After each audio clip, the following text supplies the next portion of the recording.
Bienvenue sur le balado de la scène agro, produit par Agro-Québec et présenté en collaboration avec Financement agricole Canada. En tant que prêteur entièrement dédié à l'agriculture et à l'agroalimentaire d'ici, FAC a l'expertise et les relations pour vous aider à propulser votre entreprise.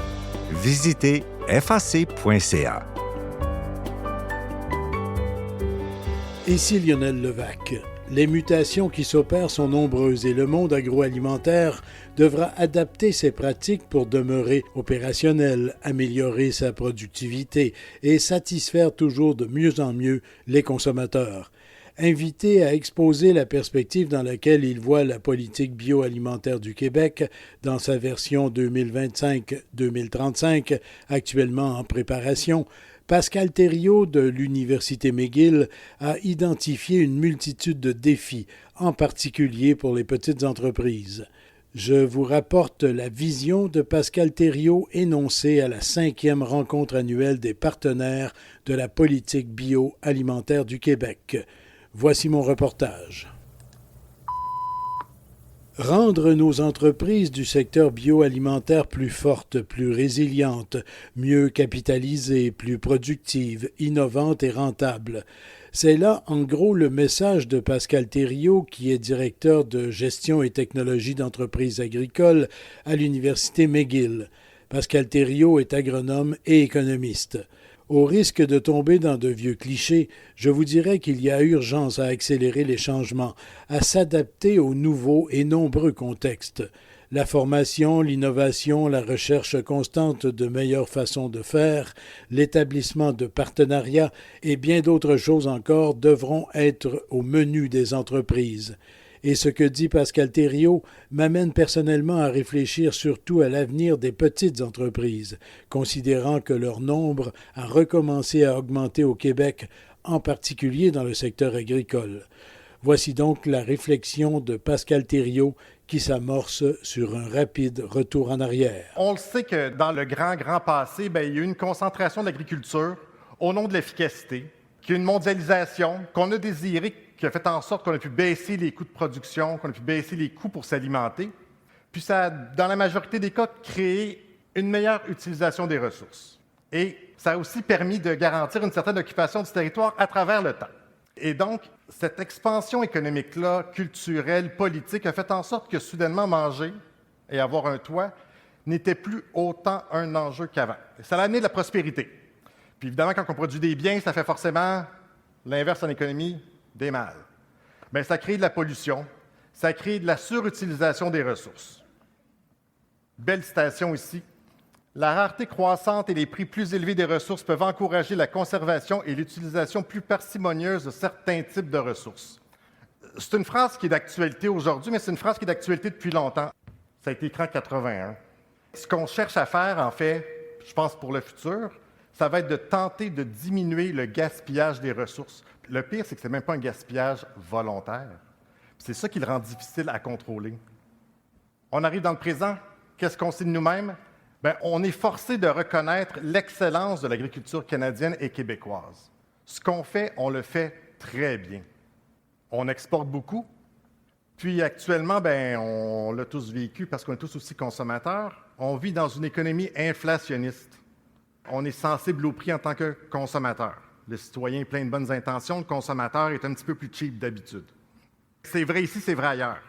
Considérant la part importante de ce qu'on exporte de notre agriculture, si les autres sociétés sont aussi concernées par les prix des aliments, puis si on n'est pas un producteur à faible coût, puis on n'en est pas un, bien, il faut se demander quels sont les autres avenues.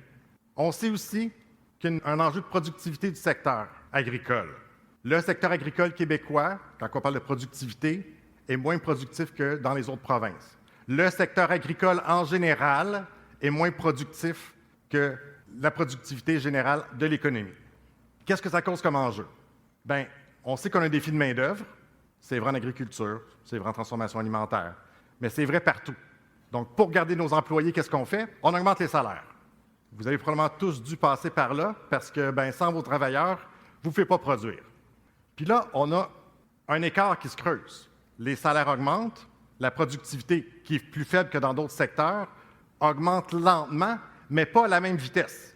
Donc, soudainement, comme entrepreneur, j'augmente mes coûts de production pour pas nécessairement plus de production au final. C'était juste pour pouvoir continuer à produire. On ajoute à ça des taux d'intérêt élevés. Puis oui, il y a eu des investissements qui ont été faits. On a dépassé les cibles de la politique. Mais en plus de ça, malgré un petit ralentissement actuellement, parce que c'est ce que tous les banquiers me disent, là, tout le monde pèse sur le break, il y a encore des investissements qui s'en viennent. Donc, hausse des taux d'intérêt, investissements qui ont été faits et d'autres qui s'en viennent, bien, c'est encore plus d'augmentation de coûts qui viennent un peu mettre en péril notre possibilité de se développer. Notre première politique, on l'a orientée sur notre capacité de produire. Puis là, on sait que passer de la ressource, c'est facile. Donc, est-ce que c'était le bon produit? Est-ce qu'on faisait le bon consommateur? C'est des questions qui étaient légitimes au début. On arrive vers la fin de cette première politique-là, puis je pense que dans l'ensemble, on peut se donner une tape dans le dos. Je pense qu'on a réussi à atteindre une bonne partie de ce qu'on voulait faire. Puis c'est là qu'on commence à regarder le futur. Puis, je ne pouvais parler de production sans ramener une fonction de production. Peu importe ce qu'on produit, ça va prendre du capital, ça va prendre de la main-d'œuvre. La main-d'œuvre, ça là, c'est facile, c'est les travailleurs. Le capital, c'est le plus complexe des deux. Parce que oui, il y a le capital financier, mais il y a aussi le capital physique. Donc, c'est là qu'on a le grand débat. Est-ce qu'on fait l'automatisation? Est-ce qu'on engage plus de main-d'œuvre? Parce que c'est ces deux facteurs-là combinés ensemble qui vont nous donner ce qu'on va produire au final. Mais c'est aussi le capital de savoir.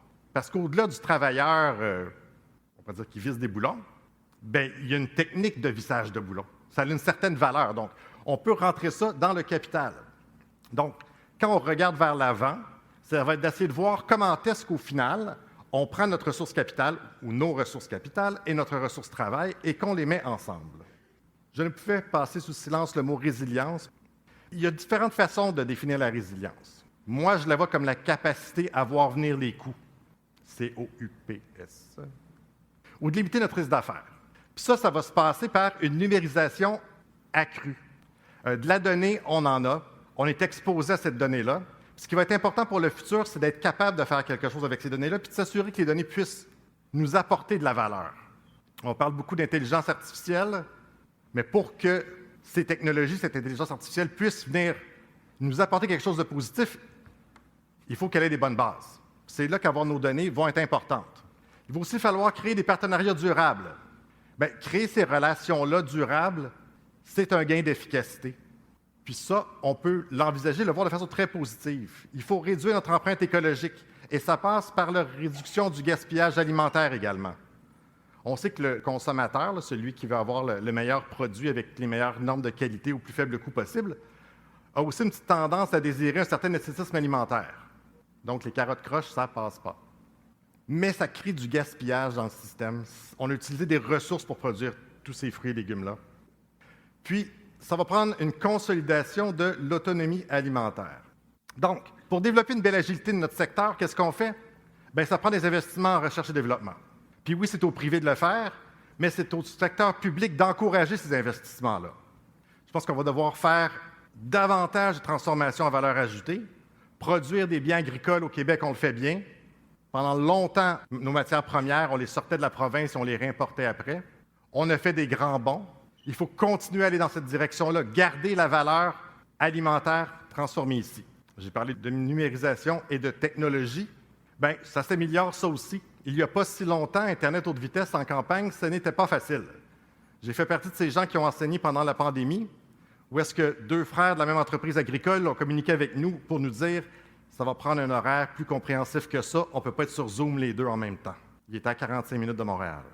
Infrastructure physique, infrastructure numérique, donc des routes en bon état, la capacité de déplacer les biens qu'on produit et de s'assurer qu'ils atteignent le consommateur dans les meilleurs délais possibles. Et nous sommes une société de savoir. J'ai parlé du capital de savoir précédemment. Investir en formation, investir en développement des compétences, plus les gens sont formés, meilleure est leur capacité d'adaptation normalement. Et de l'incertitude, si on se dirige vers le futur, il va en avoir de plus en plus. Bon, évidemment, je suis économiste, là, puis fait que mes prédictions, c'est un petit peu comme de la météo à 14 jours. Ça va dans la bonne direction, mais exactement où est-ce qu'on s'en va, c'est toujours quelque chose qu'on peut discuter. Mais ça demeure un fait. Mieux on est formé, plus grande est notre capacité d'adaptation. Et on le sait que les producteurs agricoles sont de plus en plus formés, et ça amène justement un changement de relation où est-ce qu'on recule d'une ou deux générations. Quand l'agronome puis le vétérinaire débarquaient sur l'entreprise, c'était un big deal. Maintenant, on est en relation d'égal à égal. On a un spécialiste de son entreprise agricole qui la comprend très bien, qui est extrêmement bien formé pour la gérer. Puis, il y a des spécialistes scientifiques qui viennent apporter un peu plus de leur côté. Donc, pour ma vision, faire attention aux silos. Ou pas avoir d'œillères, c'était agricole de toute façon, ça ne change rien. Je pense qu'il va falloir accepter une certaine forme de consolidation. Puis le but n'est pas d'avoir un Walmart agricole au Québec. Je pense qu'on peut orienter cette consolidation pour réduire les inefficacités dans le système. Puis oui, ça peut passer par la coordination verticale, mais ça peut aussi passer par la coordination horizontale où est-ce que plusieurs personnes avec des forces respectives peuvent se mettre ensemble pour créer une entreprise ou gérer une entreprise. Le but, c'est d'essayer d'amener les autres, parce que je parle du meilleur et des autres, mais d'amener les autres vers les meilleurs, que cet écart-là ne s'agrandisse pas éternellement. Je parle des agricultures. On a plusieurs modèles. On sait qu'il y a une demande pour l'agriculture biologique, c'est vrai. Il y a encore une demande pour le conventionnel, c'est vrai. Il y a une demande pour l'agriculture en circuit court, Et il y a un développement de l'agriculture urbaine qui se fait. Ces agricultures doivent pouvoir continuer à coexister ensemble et ne pas être en compétition les unes avec les autres. Et mon dernier point, c'est les politiques publiques. On va parler d'agilité interministérielle et même d'agilité ministérielle. Plus les changements vont arriver rapidement, plus le gouvernement devra s'adapter aussi et s'assurer qu'il peut réagir rapidement. Pour ce qui est de consolider, les petites entreprises, c'est difficile le financement, on le sait. Donc, pour les entreprises qui n'auront pas la capacité de croître, je pense que des partenariats stratégiques vont être envisagés. Ce n'est pas une question de mettre la clé dans la porte, c'est une question de se trouver un partenaire avec qui on peut continuer à progresser. Est-ce qu'on est mieux d'investir en agriculture qu'en santé? Là? Mais $1 investi en agriculture, $1 public investi en agriculture, c'est $1 qui ne va pas ailleurs. Donc, comme filière, on a une certaine responsabilité de prouver à la société que c'est chez nous que c'est le mieux investi en prévention. Puis, il faut garder la lucidité tout au long de la chaîne. Pour ce qui est des prédictions, pour les investissements en agriculture, pêche, transformation alimentaire, on voit que 2024-2025, ça continue à augmenter encore. Donc, il y a du positif. Pour ce qui est de s'améliorer, j'ai parlé beaucoup de données, utilisation des données. On ne peut pas contrôler ce qu'on ne mesure pas. Donc, les données vont nous aider à reconnaître, à mieux définir c'est quoi l'enjeu. Où est-ce qu'on peut réduire nos inefficacités? Donc, mesurer, analyser, améliorer et contrôler. On se donne des objectifs comme entreprise, on se donne des objectifs comme secteur. Est-ce qu'on les a atteints? Et c'est là que le contrôler devient très important. Puis bon, c'est évident que je travaille dans une école, je ne suis pas pour dire le contraire, mais il faut investir dans la relève. On est une société de savoir, puis c'est là qu'on va réussir à se démarquer. Puis oui, il faut investir dans la relève agricole, mais aujourd'hui, ici, je n'ai pas à convaincre personne que la relève agricole, c'est important. C'est la relève non agricole qui, pas m'inquiète, mais qu'il faut aller chercher. Dans une certaine mesure, je pense qu'il faut sortir l'agricole de l'agriculture pour leur faire comprendre que c'est une science appliquée, et c'est une science appliquée qui va faire du bien à toute la société. Donc, il faut aller chercher ces gens-là qui ne proviennent pas du secteur agricole pour les faire rentrer, leur montrer qu'on n'est pas dans un environnement clos. Ici Lionel Levac. Pascal Thériault a globalement parlé de contexte économique, quoique tout se tienne et que les influences soient nombreuses et entrecroisées lorsqu'on parle de l'avenir d'un secteur comme l'agroalimentaire ou, encore une fois, du bioalimentaire. Bientôt, je vous reviendrai avec 2 autres approches que l'on évalue dans les préparatifs de la version 2025-2035 de la politique bioalimentaire du Québec. Je vous parlerai plus spécifiquement de changement climatique et de gouvernance, à savoir si notre encadrement du secteur peut être ou doit être amélioré. Au revoir. Vous avez aimé ce contenu? Suivez la scène agro pour rester à l'affût de l'actualité agroalimentaire. Merci et à bientôt.